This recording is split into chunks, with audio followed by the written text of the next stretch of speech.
Okay, this is interesting. We need a special hat for this one. We need a special hat. Mic check 1, 2, 3. Mathieu van der Poel hamstring. What? Hang on. Hamstrung by broken handle. What?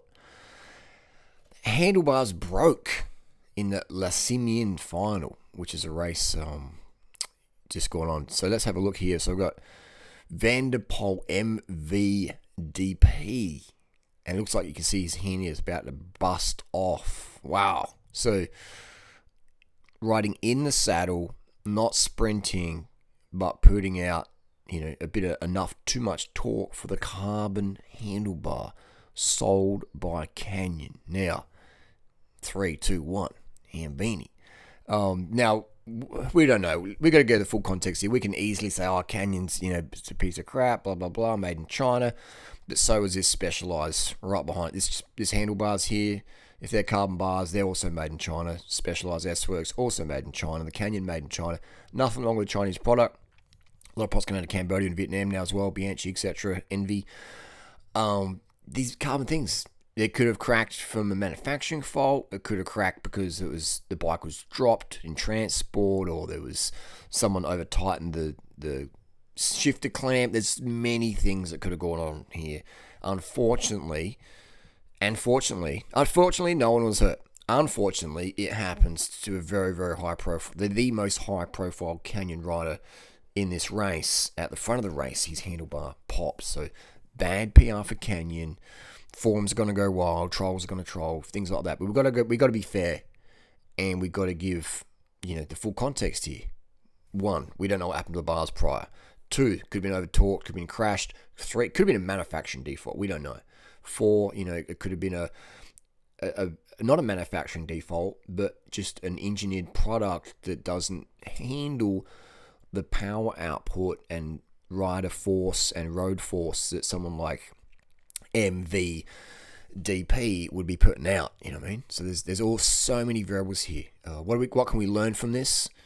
We can learn that it's going to be tough for sponsors to avoid situations like this. It's amazing things don't happen more often. If it was someone 10th place, no one would mention it. This wouldn't be in cyclingnews.com. Cyclingnews.com's making money off this article. I'm making money off this article. So it's here we go. Here's a close up here. Someone on Twitter, Seba Close on Twitter, snapped a little shot here, and that's some Remco Evenepoel angled levers right there. Who started that trend? Was it Remco? I don't rate it personally, but each to their own. Brand new white socks, brand new white shoes. And you can see the vascular leg there, the split, which you only get from certain things. I've got that at the moment. But yeah, it's definitely a sign of lean, low body fat when you have that split in your quad there. The little the gullies. The lean gullies. So it was broken down here. It looked like it's split around the clamp area. So again, it could have just been over torqued. There could have been a sharp edge on the Shimano shifter clamp there. Nothing to do with Canyon at all. Just a sharp edge and just burrs into the carbon laminate and then pop under a rider of the power transfer condition. That looks like pretty wide tie, doesn't it? What else can we see in this picture? We see some legs. We see a shoe over here. Could be a spectator. And we see some legs and white shoes, white socks. Good visibility. So there you go. That's the deal there. What are the comments going on here? What's the comments?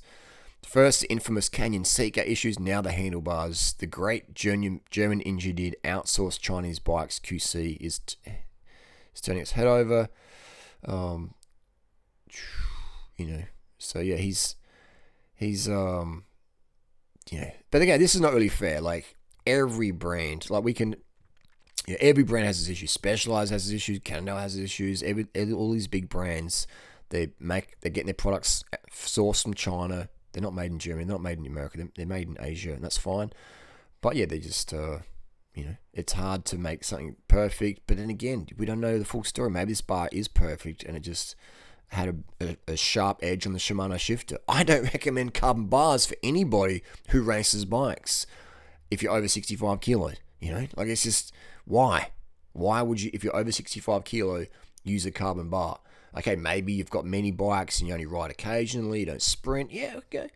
You like the look of a carbon bar, but again, with these one-piece designs, now you got to throw the stem away. It's such a waste, and this can't be recycled. I recommend alloy bars. I recommend alloy stem. That's what I use myself and recommend. Yeah, I do have a few bikes with carbon bars and a few carbon stems, but I wouldn't buy one ever again, but because it's just too fragile. You don't know. But again, I've got a lot of bikes, and I'm not sprinting that. I'm more cruising around. But yeah, this is very lucky. Wasn't a big crash. Unlucky for Canyon, because people won't take the full context in. We don't know the full story, but we can easily judge. Anyway, that's the deal. Thanks for watching. What do you think about this situation, and what can we learn from it? What we can learn from it? Carbon bars have no place in road racing, for sure.